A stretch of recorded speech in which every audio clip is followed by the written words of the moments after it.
Hello everyone. In this short lecture, we are going to talk about the different steps which we go through while handling big data. And after that, we are going to talk about the ecosystem of big data. What are the major components? What is the entire, set of tools which is used for big data? And you will be surprised to see the number. So many different specialized tools are being used to operate on our raw data. So whenever we are talking about the processing of big data, we need to start with our data sources. So here you can see that we have CRM databases, we have ERP databases, OLAP databases, Excel files. Then we have all of our unstructured data, be it in the form of images, WordPress, blogs, internet related data, IoT related data, Twitter, Gmail, Facebook, Pinterest, every source which is generating data which might be of use. So if I ask you to analyze a particular set of data, how are you going to think about it? Just as a fresh student, what are you going to do about it? And when you sit in the interviews also, they ask you similar type of questions. I have given you this data, what are you going to do? Just to check the thought process of the candidate. So the first thing which you have to do is to identify the use case, right? What is the use case? Otherwise there is no point. You will have to collect all of the world's data if you don't even know what you're collecting data about. So declaring your use case is the first step in a way, where you have to decide what you're doing, what problem will you be targeting, what questions will you be answering. Once your use case is finalized, then you can start collecting the sources of data, right? Wherever they are, in whichever form, you have to decide. You are the deciding authority to say that this particular database will be of use and this particular database will not be of use. So you collect data, and those data sources, they can be real time. They can be providing you with real time data. They might be providing you with old, 20 years back wala data, so that you can learn more about it. So it really depends on your use case. A lot of things are decided depending upon the type of problem which you choose. And in big data there is one particular problem, or a very challenging aspect, is to handle with streaming data. Streaming in the sense, if some event has happened today, everyone will start shooting messages on social media, and that data is on the go. How you going to handle that data? That is our streaming data, right?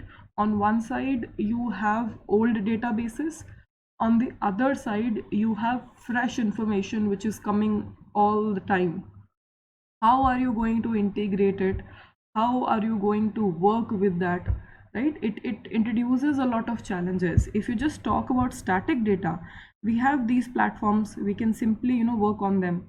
But if you talk about streaming data, then some different challenges are involved, and that is why we have different tools, right? So the more you know about your use case, the better equipped you will be to find out the tool which you will be using.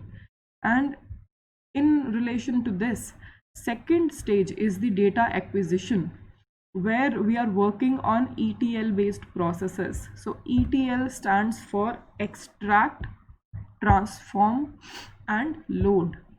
So extract is extracting data from these sources, right? You have to extract data, be it in the form of tables or in the form of images. You have to extract the data which you want. Then you have to transform it, right, to make it similar. Maybe you need to transform it into a particular pattern which will be acceptable by your analysis algorithm or by your analysis tools. So it depends on you, right? You will have to deal with missing values also, you will have to deal with extra data also. So all of those processes comes under this stage, our data acquisition stage, where we're talking about extracting the data, transforming the data, and finally loading the data, right? So all of the cleaning happens over here. And these are the tools which are particularly used. Spark is used, Flume is used. They are specialized in such operations to clean your data. So when you have collected data from different sources, now acquiring needs you to work on preparing your data in a manner, and that preparation is done by using some of the tools. And then we enter into the third stage, data storage. So we're going to store our data at some place, maybe all across the world, maybe in 10 different data centers. But if we need to process it at one particular location, then we need to save it, and that is where data warehousing comes into picture. So data warehouse is a very big word. It is taught as subject, as an independent subject in the final year. Just a brief idea about data warehouse. You can understand it as a collection of databases. So you have a database. If you have 10,000 or 1 million databases, if you collect it and if you store it together at one place, that becomes your data warehouse. Similar to the warehouse which people use in storage and all, no, to store their products, to store their raw material, that this is a warehouse. Just your raw material is kept there. Similarly, a data warehouse is a warehouse where you have put in all of your data, and data is mostly in the form of databases. So you can imagine it as a collection of databases, a data warehouse, and that is where our distributed tools come into picture. So Cassandra and HBase are databases only. They are NoSQL databases. If you have learned about database, I'm not sure. HDFS is our framework, a very particular framework. We will just briefly talk about it in the next video. So the third stage is our data storage, where we are dealing with data warehouses. We are storing our data in particular places. It can be a centralized place, it might not be a centralized place, right? And some special tools again, HDFS, Cassandra, HBase.